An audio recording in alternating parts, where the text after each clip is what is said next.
Et bonjour, bonsoir à tous et à toutes, ici Monsieur Marié du coup pour la suite et fin de votre cours chapitre 8 sur la vision et les images, du coup au niveau seconde.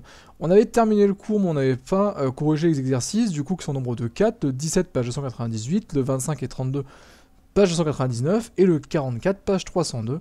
Du coup on y va immédiatement. Alors, le 17 page 198, modéliser l'œil réel, donc un œil réel peut être modélisé par le modèle de l'œil réduit, à indiquer la partie de l'œil réel qui fait dévier les rayons lumineux pénétrant dans l'œil.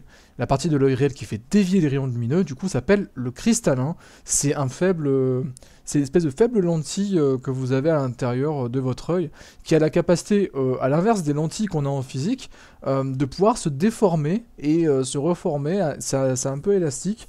Ça se fatigue avec l'âge, bien sûr. Mais c'est ce qui permet en fait de faire une image nette quand vous louchez. Et du coup, sur l'action des muscles cilaires, en fait, vous avez la capacité de bomber votre cristallin ou pas, et de changer en fait ce qu'on appelle sa vergence ou sa distance focale, de manière à du coup adapter votre vision à un objet qui soit à moins de 25 cm par exemple de votre œil. B. Indiquer la partie de l'œil réel sur laquelle l'image d'un objet se forme. Alors la partie de l'œil réel sur laquelle l'image se forme, c'est appelé la rétine. C'est du coup ce que vous brûlez quand vous fixez un laser trop intense en lumière, ou quand vous fixez un astre lumineux comme le soleil, trop longtemps. Voilà. Donc c'est ça qui se déchire en fait, enfin qui se brûle. C'est là où les photorécepteurs en fait se brûlent, deviennent inactifs parce qu'ils ont trop reçu d'énergie. Et c'est comme ça que vous devenez aveugle ou que vous perdez la vue lors d'éclipses. Je dévoilerai pas le nom de ce fameux président américain qui a voulu regarder l'éclipse sans lunettes. C'est comment s'effectue le contrôle de la quantité de lumière pénétrant dans l'œil. Bah là, tous ceux qui ont déjà vu un chat de jour comme de nuit, bah vous avez très bien vu que la pupille en fait du chat n'est pas la même. Il est sous forme vraiment d'amande la journée, et quand il joue ou la nuit, il est vraiment sous forme ronde. Bah en fait la pupille, le trou que vous avez à l'intérieur de l'iris, donc le trou que vous avez là où il y a mon curseur, hein, le trou noir, s'appelle la pupille. Donc en gros l'iris va venir soit fermer soit ouvrir l'ouverture de votre œil à la lumière extérieure, donc va venir réguler en fait le diamètre de votre pupille en fonction de l'intensité lumineuse qui règne à l'extérieur. D'ailleurs sachez que naturellement l'iris met environ 15 minutes à réguler la pupille au bon diamètre en fonction de la luminosité extérieure. Petit D, représenter le schéma de l'œil réduit. Alors là, j'ai mis voir court parce que j'allais pas m'embêter à le refaire, ce schéma, sachant qu'il est diapo d'avant pour moi. Donc du coup, j'ai juste changé de diapo, comme ici. Hop. Le modèle réduit de l'œil, du coup, c'est ce qu'on avait vu lors de cette diapo-là. C'est du coup le schéma que je vous ai donné sur Pronote. Du coup, l'œil réduit, ben c'est ça en fait. C'est le diaphragme, la lentille convergente et l'écran qui sont là. Bien entendu, on devait faire... Oui, le modèle de l'œil réduit. Donc c'est le modèle qui est en bas et non pas celui qui est au-dessus. Petit e, indiquer le nom et le rôle de chacun des éléments qui constituent le modèle de l'œil réduit. Alors du coup, vous avez premièrement le diaphragme qui correspond en fait à, comme sur un appareil photo, ça correspond à réguler la quantité de lumière qui rentre dans le reste de l'appareil olfactif. Dans le reste de l'œil, quoi. Et ceci correspond du coup au système iris-pupille. En gros, vous pouvez dire que c'est l'iris la première partie en fait de l'œil réel. Vous pouvez dire que c'est la pupille, les deux sont acceptés. La lentille du coup que vous avez en deuxième, la lentille mince convergente, correspond quant à elle au cristallin. Et enfin, la rétine que vous avez à la fin est modélisée par un écran. L'écran correspond à la rétine en réalité. Ok ? On passe du coup au numéro 25 où vous aviez 3 erreurs à repérer sur un schéma. Donc le schéma, vous avez un premier rayon vert qui est ici, qui part tout droit et qui n'est pas dévié par la lentille, donc ça c'est n'importe quoi. Hein. Un rayon du coup qui passe par le foyer objet F et qui traverse la lentille, ressort parallèlement à l'axe optique, donc parallèlement au trait noir. Du coup j'ai barré en fait en pointillé la continuité du trait que vous aviez au-dessus. Donc l'erreur numéro 1 en fait c'est que le rayon vert devrait ressortir parallèlement à l'axe optique. Erreur numéro 2, du coup l'autre rayon c'est pareil, il croise aussi l'axe optique en F en passant sur le foyer objet. Donc du coup, en ressortant de la lentille, il ne devrait pas encore une fois ressortir tel quel, donc ça je l'ai barré, et il doit ressortir du coup bien parallèlement à l'axe optique, encore une fois. La troisième erreur était un peu plus subtile que ça. C'est que les distances OF et OF' ne sont pas égales. Je vous rappelle que F et F' sont symétriques l'un de l'autre par rapport à O. Donc du coup, la distance qui les sépare chacun de O doit être normalement égale. Voici du coup pour cette troisième erreur. 32, page 299. Une lentille mince convergente forme l'image A'B' d'un objet AB situé à l'infini. Donc à l'infini, pour notre œil, ça veut dire 25 cm et plus. Hein. Le point A est sur l'axe optique. Les rayons lumineux rouges indiquent la direction du point B. Donc ça, c'est un schéma que j'ai modifié. Hein. Donc du coup, c'est pas comme pour l'énoncé. L'énoncé, je vais l'ouvrir immédiatement. Vous avez plusieurs rayons. Hop, le voilà. Donc, vous avez plusieurs rayons B, vous avez plusieurs rayons A, vous aviez F, F', donc du coup les foyers objet et image, et vous avez le centre optique O. Alors ce qu'il fallait faire en gros pour trouver déjà le point A, c'est de se référer au cours. Vous savez que tous les rayons qui arrivent parallèlement à l'axe optique finissent par se croiser en un seul point qu'on appelle F' et qui est le foyer image. Donc du coup le point A il est confondu avec F'. Ça on le sait depuis le début, il n'y a même pas besoin de tracer des rayons. Je les ai tracés quand même sur la correction mais il n'y en a pas besoin. Par contre pour B', il faut prendre le point B du coup qui se situe à l'infini, dont tous les rayons arrivent comme ceci. Et il y en a un qui m'intéresse particulièrement, c'est le rayon qui est parallèle à cela, rouge hein, aussi, mais qui va passer par O et qui lui ne va pas être dévié. Et bien quand je vais avoir le rayon qui va continuer en fait selon sa non-déviation, il va arriver au bout d'un moment pile poil en dessous de F', donc de A', et c'est là où je placerai mon B'. Donc voici comment j'ai fait. Ah, j'ai fait une erreur. Tac, on va lever l'image. Voilà.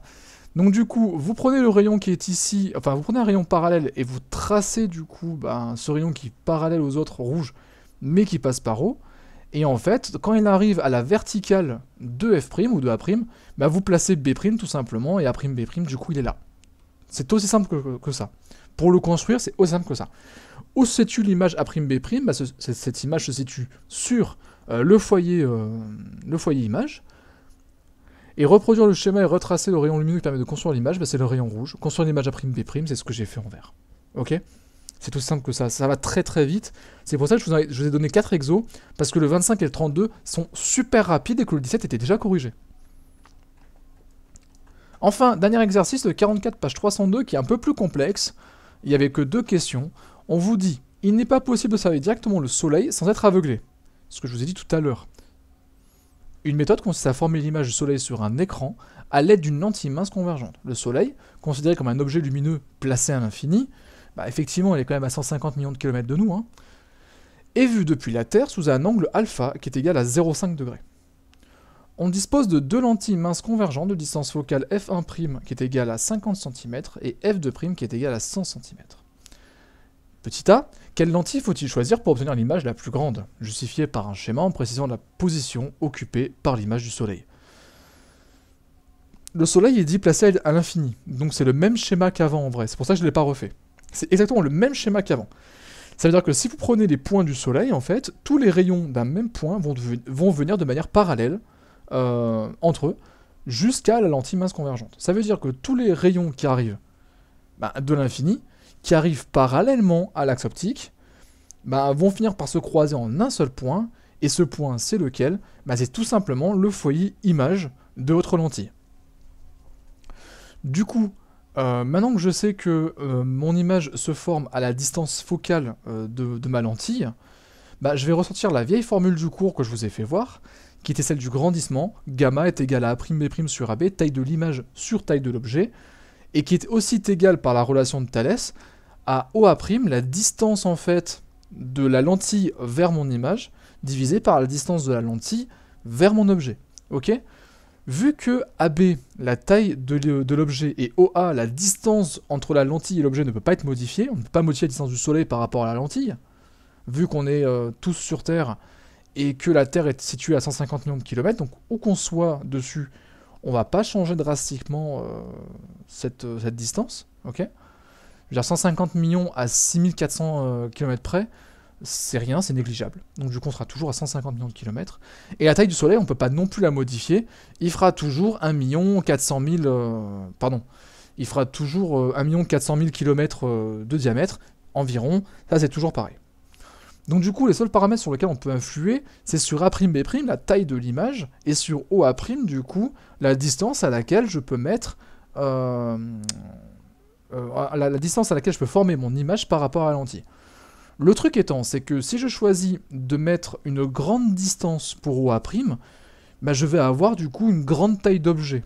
Vous voyez bien que A'B', en fait, si je l'augmente, bah, je vais augmenter le rapport OA' sur OA, mais vu que OA est constant, je vais augmenter OA'. Donc du coup, en fait, A'B' et OA' sont proportionnels. S'il y en a un qui grimpe, l'autre aussi. Ça veut dire du coup que si je maximise OA', bah, je vais faire une image qui est plus grande. Donc du coup, je vais choisir de maximiser OA', et entre 50,0 cm et 100 cm, bah, je vais préférer utiliser la lentille f2' d'une distance focale égale à 100 cm, afin du coup de former l'image la plus grande. Voilà comment du coup vous choisissez la distance focale f2', la lentille qui a pour distance focale f2'. Petit b, calculer la taille de cette image. Bah, la taille de cette image, il suffit d'appliquer la relation qu'on a vue au-dessus. Donc du coup, vous mettez A'B' sur AB est égal à OA' sur OA, ce qui correspond du coup pour A'B' à OA' fois AB sur OA. Ok? Alors OA', du coup, c'est une distance de 100 cm, sauf qu'on va la passer en mètres. Donc ça fait 1,00. Si vous avez mis 1, c'est pas grave, c'est juste aussi. Mais pour ceux qui prendront l'aspect, du coup, je vous expliquerai l'an prochain pourquoi on garde les 0,0. Et vous la multipliez du coup par la taille de l'objet. Ça, je l'ai pris sur Wikipédia, hein, du coup, vous avez fait pareil, qui est de 1 392 684 km que je passe en mètres, donc du coup, x 10 puissance 3. Je le divise par la distance qui sépare la lentille qui est sur Terre par rapport au Soleil, soit 150 millions de kilomètres, donc du coup, 150 x 10 puissance 6 km, que je passe en mètres, 150 x 10 puissance 9.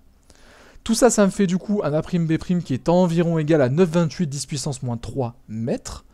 J'espère que le moins se voit, il me semble qu'il ne se voit pas. Donc du coup c'est 9,28 10 puissance moins 3 mètres, et ça correspond du coup à environ 9,28 mm. Voilà, j'espère du coup que ça n'aura pas été trop difficile pour vous. Si ça a été un petit peu vite, n'hésitez pas à me poser des questions, soit par Pronote, soit par Atrium, soit en commentaire. J'essaierai d'y répondre le plus rapidement possible. Bien entendu, du coup, ce chapitre-là, pour moi, il est terminé. Pour ceux qui veulent faire BTS audiovisuel ou tous les trucs comme ça, qui veulent travailler dans l'imagerie, dans les images, tout ce qui est traitement d'image, etc., cinéma, etc., ça, c'est vraiment des exos que vous devez maîtriser. Donc du coup, n'hésitez pas à refaire des exos qui sont sur la même page entre 298 et 302 ou suivant, pour faire un maximum d'entraînement là-dessus et vous entraîner. Si bien sûr vous vous entraînez sur des exos que je n'ai pas corrigés, que je n'ai pas donné, n'hésitez pas à me les envoyer, je les corrigerai, je vous donnerai du coup mon avis là-dessus, ou des pistes aussi de réflexion afin de vous débloquer sur ces exos-là.